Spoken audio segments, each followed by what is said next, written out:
অবশেষে ভারত এবং আমেরিকার মধ্যে খারাপ সম্পর্কের অবসান ঘটল এবং সেই অবসান ঘটাটা এতটাই বড় খবর আনলো ভারতের জন্য, যেটা কেউ কল্পনাও করেনি।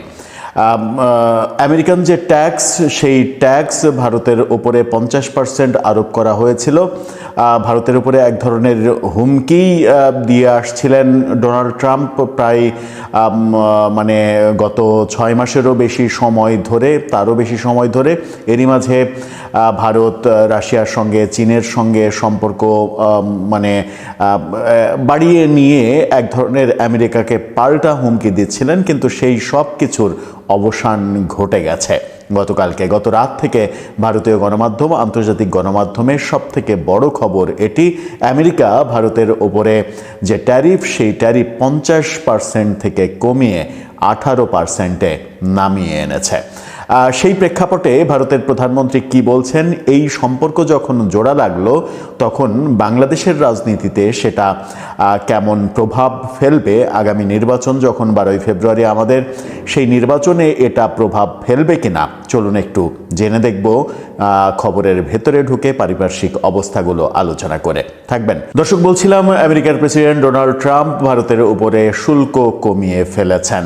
এই বড় খবরটা গত রাতে সৃষ্টি হয়েছে এবং এই খবরটাকে কেন্দ্র করে বাংলাদেশের রাজনীতির ইকুয়েশনও তৈরি হচ্ছে নতুন করে। ভারতীয় গণমাধ্যম ইন্ডিয়ান এক্সপ্রেসের শিরোনামটা দেখে নিন। তারা বলছে যে US agrees to trade deal will cut 18% from 50%। এই কথা যখন তারা বলছে তখন উচ্ছ্বসিত এই সময় তাদের বাংলা গণমাধ্যম, তারা ডোনাল্ড ট্রাম্প এবং নরেন্দ্র মোদীর একটি কার্টুন সহ, হাস্যোজ্জ্বল যে কার্টুন, সেই কার্টুন সহ তারা বলছে ট্রাম্প মোদি ম্যাজিক, ঐতিহাসিক বাণিজ্য চুক্তি, এক লাফে ভারতের শুল্ক কমে দাঁড়ালো 18%। সেখানে বলা হচ্ছে আমেরিকা বাণিজ্য চুক্তিতে সম্মত, ভারতের উপর পারস্পরিক শুল্ক 50% থেকে কমিয়ে 18-তে আনা হয়েছে। ভারতে নিযুক্ত রাষ্ট্রদূত সার্জিও গোর মার্কিন প্রেসিডেন্ট ট্রাম্প প্রধানমন্ত্রী নরেন্দ্র মোদীর সাথে কথা বলেছেন বলে জানানোর পর এই ঘোষণা এসেছে। দ্বিপাক্ষিক অর্থনৈতিক সম্পর্কের ক্ষেত্রে একটি বড় উন্নতির মাধ্যমে মার্কিন যুক্তরাষ্ট্র ভারতের উপর আরোপিত পারস্পরিক শুল্ক 50% থেকে কমিয়ে 18% করতে সম্মত হয়েছেন।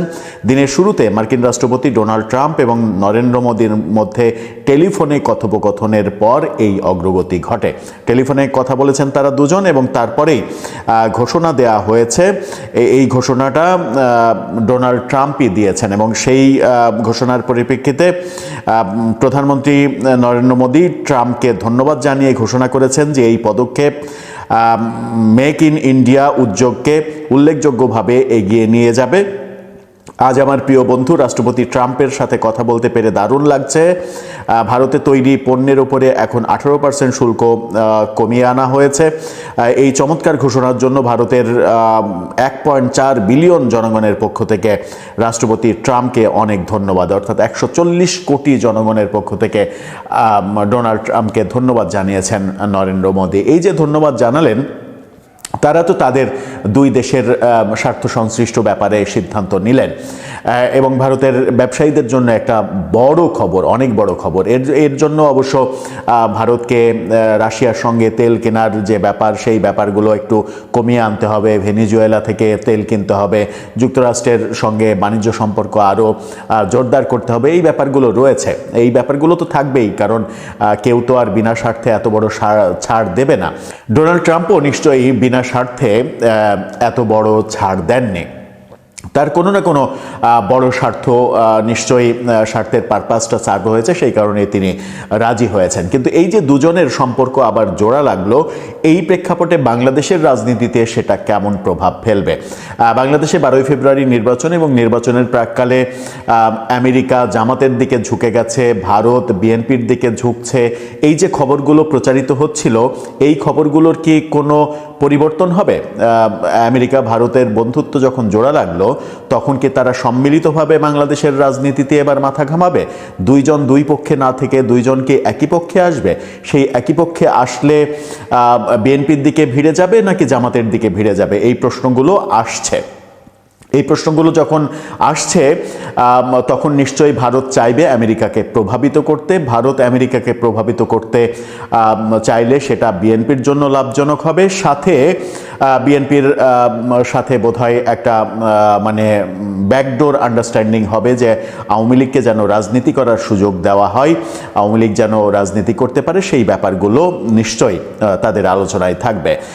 এরই মাঝে গতকালকে সজীব ওয়াজেদ জয় কলকাতার একটি প্রকাশনা উৎসবে ভার্চুয়ালি উপস্থিত ছিলেন। এই ব্যাপারগুলো আমরা আপনাদেরকে জানিয়েছিলাম। সেখানে ভার্চুয়ালি উপস্থিত থেকে সজীব ওয়াজেদ জয় বেশ কথার বোমা ফুটিয়েছেন। তিনি অভিযোগ করেছেন যে আমেরিকা বাংলাদেশে একটা পুতুল সরকার চাইছে, একজন পুতুল প্রধানমন্ত্রী চাইছে, যাকে ইচ্ছা মতো আমেরিকা তার ইচ্ছা মতো নাচাতে পারবে। সেই রকম পুতুল প্রধানমন্ত্রী হওয়ার জন্য যে প্রস্তুত থাকবে সেই হবে বাংলাদেশের পরবর্তী প্রধানমন্ত্রী। আওয়ামী লীগকে বাদ দিয়ে শুধুমাত্র দুই দলের এই যুদ্ধ, এটা ভোটের রেজাল্ট আগে থেকেই অনুমিত, আগে থেকে নির্ধারিত থাকা, এই ব্যাপারগুলো তিনি বলেছেন। এবং এই ক্ষেত্রে পুতুল সরকারের ব্যাপারে সজীব ওয়াজেদ জয় অনেকটা বিএনপি এবং তারেক রহমানের দিকে ইঙ্গিত করেছেন যে আমেরিকা তারেক রহমানকে পুতুল প্রধানমন্ত্রী হিসেবে বাংলাদেশে চাইছে কারণ তার ইচ্ছা মতো যেন নাচাতে পারে। এটা যেমন বলেছেন তিনি, তেমনি বলেছেন যে বিএনপি প্রথম থেকেই গণভোটের বিপক্ষে ছিল, আমেরিকান প্রেসক্রিপশনে তারা গণভোটের পক্ষে গিয়েছে। সর্বশেষ হ্যাঁ ভোটের যে ক্যাম্পেনের কথা তারেক রহমানের সরাসরি রাজনৈতিক মঞ্চে বলা, সেটাও আমেরিকান প্রেসক্রিপশনে তিনি বলেছেন। এরকম বক্তব্য সজীব ওয়াজেদ জয়ের মুখ থেকে গতকালকে শোনা গেছে। তার মানে সজীব ওয়াজেদ জয় বলতে চাচ্ছেন যে আমেরিকার ডিপ স্টেট, আমেরিকা এখনও বাংলাদেশের রাজনীতিতে মাথা ঘামাচ্ছে, বাংলাদেশের রাজনীতিকে নিয়ন্ত্রণ করার চেষ্টা করছে এবং নিয়ন্ত্রণ করার জন্য বাংলাদেশের বর্তমান যে দুই দলের মধ্যে লড়াইটা হচ্ছে, সেই দুই দলকে যাদেরকে বেশি বাগে আনতে পারবে তাদের দিকেই আমেরিকা ঝুঁকে পড়বে, এরকম একটা কথার ইঙ্গিত সজীব ওয়াজেদ জয়ের কথার মধ্যে আমরা পেয়েছি। সব মিলিয়ে মানে এই সজীব ওয়াজেদ জয় যে ভাষণটা দিয়েছেন, সেই ভাষণটা কিন্তু আমেরিকার এই শুল্ক কমানোর ঘটনার আগে বলেছেন। শুল্ক কমানো অর্থাৎ ভারত এবং আমেরিকার বন্ধুত্ব আবারও নতুন করে জোড়া লাগা, ভারতে আমেরিকার নতুন রাষ্ট্রদূত আসার পরে এই ঘটনাটা ঘটলো এবং অনেক আগে থেকেই আলোচনা হচ্ছিল যে ভারত এবং বাংলাদেশের নতুন দুইজন রাষ্ট্রদূত পাঠানো হচ্ছেই আমেরিকার এই সাইডটা নিয়ন্ত্রণ করার জন্য, এবং ভারতের যিনি রাষ্ট্রদূত রয়েছেন তাকেই মূলত পুরো দক্ষিণ এশিয়াটার দেখভালের দায়িত্ব দেয়া হয়েছে। তাহলে কি ব্যাপারটা এরকম দিকে যাচ্ছে যে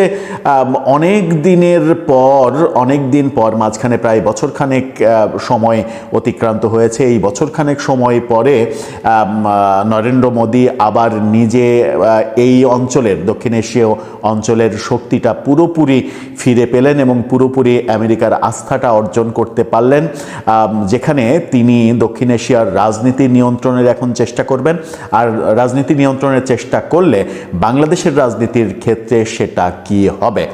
ভারতে অবস্থান করছেন ক্ষমতাচ্যুত প্রধানমন্ত্রী শেখ হাসিনা। তিনি অবস্থান যখন করছেন, তাকে যখন ভারত আশ্রয় দিচ্ছে, তাকে কেন্দ্র করেও ভারতের নিশ্চয়ই কোনো একটা নকশা রয়েছে। সেই নকশা কোন দিকে যাচ্ছে, কি রাজনৈতিক সিদ্ধান্ত নিচ্ছে, সব কিছুই কিন্তু খুবই ইম্পর্টেন্ট বাংলাদেশের রাজনীতির ক্ষেত্রে। দর্শক, আপনার কি মনে হয় এই যে আমেরিকা 50% থেকে একেবারে এক লাফে 18% শুল্ক নামিয়ে আনলো, যেটা এই অঞ্চলে সর্বনিম্ন শুল্ক, এখন ভারত বড়াই করে বলছে যে এই অঞ্চলে এর চাইতে শুল্ক নেই এবং বিশ্বের অন্যতম কম শুল্কের দেশ হয়ে গেল এখন ভারত এবং ভারতীয় পণ্য। সেই জায়গায় দাঁড়িয়ে ভারত কি আমেরিকার আস্থা নিয়ে এই অঞ্চলের রাজনীতি, বিশেষ করে বাংলাদেশের রাজনীতি কন্ট্রোল করার চেষ্টা করবে? আপনার মতামত জানিয়ে লিখতে পারেন। আসসালামু আলাইকুম ওয়া রাহমাতুল্লাহ। ভারত বাংলাদেশকে যে খেলে দেবে সেটা কিছুটা আভাস গতকালকে আমরা পেয়ে গেছি অনেকটা, মানে মনে হচ্ছে মিডিয়া থেকে যেটা জানলাম, ভারত তার বাজেটে তার প্রতিবেশী যে দেশগুলো আছে, নেপাল, ভুটান, মালদ্বীপ, শ্রীলঙ্কা, বাংলাদেশ, তাদের জন্য একটা বাজেট রাখে। সেই বাজেটে 2024 সালে সরি 2025 সালের তাদের বাজেটে বাংলাদেশের জন্য ছিল 120 কোটি রুপি। সেটা ডিডাক্টেড করে অর্থাৎ মিনিমাইজ করে কমিয়ে সেটাকে করা হয়েছে 60 কোটি রুপি। তার মানে বিষয়টা মনে হয় আপনারা গেস করতে পারতেছেন। অর্থাৎ বাংলাদেশের প্রতি তারা যে ক্ষুব্ধ, রাগান্বিত এবং তারা যে কঠিন একটা সিদ্ধান্তের দিকে যাচ্ছে সেটা অনেকটাই বোঝা যাচ্ছে। কারণ আপনারা জানেন তারই একদিন আগে অমিত শাহ, মানে ভারতের কেন্দ্রীয় সরকারের আপনার স্বরাষ্ট্রমন্ত্রী অমিত শাহ, উনি শিলিগুড়িতে যে একেবারে সরাসরি কঠোর এবং কঠিন বার্তা দিয়ে রেখেছে যে আমাদের এই শিলিগুড়ির ওই করিডোরের ভূমি আমাদের, এখানে যারা নজর দেবে বা এখানে যারা কোনো উত্তেজনা বা কোনো ঝুটঝামেলা সৃষ্টি করতে চাইবে তাদের জন্য কঠোর এবং কঠিন ব্যবস্থা নেবে। পাশাপাশি আপনারা জানেন বাংলাদেশের সাথে তাদের যে বাংলাদেশ থেকে তারা যে পণ্যগুলো আমদানি করত সেই আমদানি তারা কিছু কিছু সেক্টরে টোটালি বন্ধ করে দিয়েছে। যদিও তারা রপ্তানির পরিমাণ বাংলাদেশে বাড়িয়ে দিয়েছে। বাংলাদেশ ইচ্ছা করে 5ই আগস্ট 2024 পরে কিছু কিছু ক্ষেত্রে সেক্টরে কমিয়েছিল এবং বিরোধিতা প্রদর্শন করেছিল।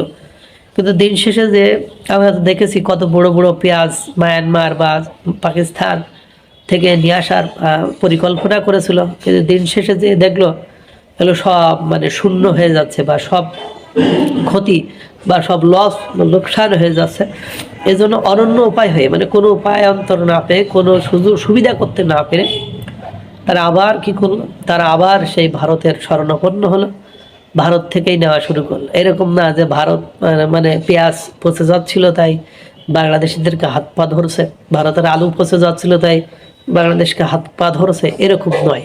তারা তাদের স্ট্র্যাটেজিক জায়গা থেকে, কৌশলগত জায়গা থেকে তারা কিন্তু তাদের মানসিক যে শক্তি, স্ট্রেংথ, ওটা কিন্তু রেখে দিয়েছে। এবং পাশাপাশি আমাদের যে বড় বড় শিল্প কলকারখানা আছে, যে আমাদের রপ্তানি শিল্পটাকে এখন মাসাঙায় উঠে মানে ধ্বংসের একেবারে খাদে যে মানে দাঁড়িয়ে আছে। কারণ কিছু কিছু শিল্প হয়তো বা অতি সত্বর বিলীন হয়ে যাবে।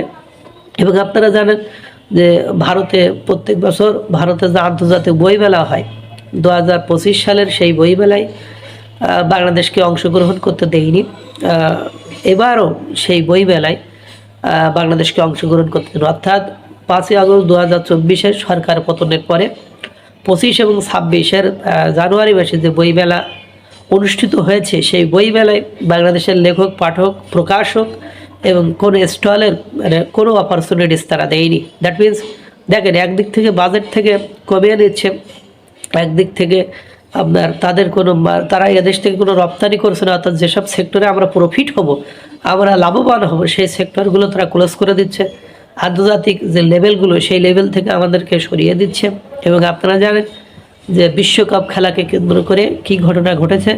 ভারত কিন্তু ওই যে আমাদের ডক্টর আসিফ নজরুল সাহেব, আইন উপদেষ্টা অধ্যাপক ডক্টর আসিফ নজরুল সাহেব, উনি কিন্তু যখন বিশ্বকাপ বয়কট করলো বা বিশ্বকাপ থেকে বাংলাদেশ সরে আসলো, তখন একটা কথা বলেছিলেন যে ভারত এবং আইসিসি থেকে আমাদেরকে একবারও অনুরোধ করা হয়নি বা আমাদেরকে একবারও ফোন দেওয়া হয়নি।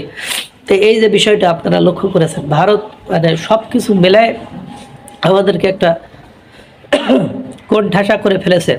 এবং পাশাপাশি জানেন আমাদের গঙ্গা পানি চুক্তি, যেটা মেয়াদ শেষ হয়ে গেছে, 30 বছর উত্তীর্ণ হয়ে গেছে। এখন এই গঙ্গা পানি চুক্তির জন্য এগেন অ্যান্ড এগেন বাংলাদেশ থেকে চিঠিপত্র পাঠানো হচ্ছে বা ডিপ্লোম্যাটিক্যালি তাদের সাথে কমিউনিকেট করার চেষ্টা করছে, কিন্তু সেই জায়গায় তারা কোনো সাড়া দিচ্ছে না। এবার পাশাপাশি আমাদের সাথে আরও অনেক সেক্টর নিয়ে ঝামেলা হয়েছে, তারপরেও তারা 120 কোটি থেকে অর্ধেক কমিয়ে 60 কোটিতে রেখেছে। খেলা যে কোন লেভেলে হচ্ছে কে জানে। ভারত যে আমাদের জন্য কত বড় বন্ধু বা শত্রু, এটা আমি মূল্যায়ন করতে পারবো না, কিন্তু অতি সত্বর বাংলাদেশের মানুষ এটা বুঝতে পারবে। যেমন পাকিস্তান বুঝতে পারছে, পাকিস্তানের প্রধানমন্ত্রীকে এখন দিনের আলোতে এসে বলতে হয় যে আমি আমি অন্য অন্য দেশে যখন ভিক্ষা করে দেশকে চালানোর চেষ্টা করি, আবার মাথা নিচু হয়ে যায়, মাথা নিচু করে চলতে হয়, তাদের অন্যায় দাবিকেও আমাদেরকে মেনে নিতে হয়। এই জন্য যে জটিল, কঠিন এবং খুব মারাত্মক পরিস্থিতির মধ্য দিয়ে বাংলাদেশ চলছে, এটা বলার অপেক্ষা রাখে না যে এই বাংলাদেশ পাকিস্তানের ওই প্রধানমন্ত্রীর মতো, হয়তো বা আমাদের দেশের প্রধানমন্ত্রীকে করে সবাই বলতে হবে যে আমরা ভিক্ষা করে চলছি, ঋণের টাকা শোধ করতে যে আমাদেরকে আবার নতুন করে ঋণ নিতে হচ্ছে, এবং এখন যে রিজার্ভটা বা পাকিস্তানের আছে বা দ্বিগুণ হয়েছে, সেটা IMF এবং দাতা গোষ্ঠীর ঋণ দিয়েই হয়েছে, এটাই বাস্তবতা। সুতরাং আমাদের দিনকাল খুব ভালো আসছে না, বা আমরা খুব সুন্দর দেখতে পাচ্ছি না। এটা হয়তো বা অনেকেও উপলব্ধি করতে পারছেন না, কিন্তু বুঝতে পারবেন। আল্লাহ তাআলা সকলকে ভালো রাখুক, সুস্থ রাখুক।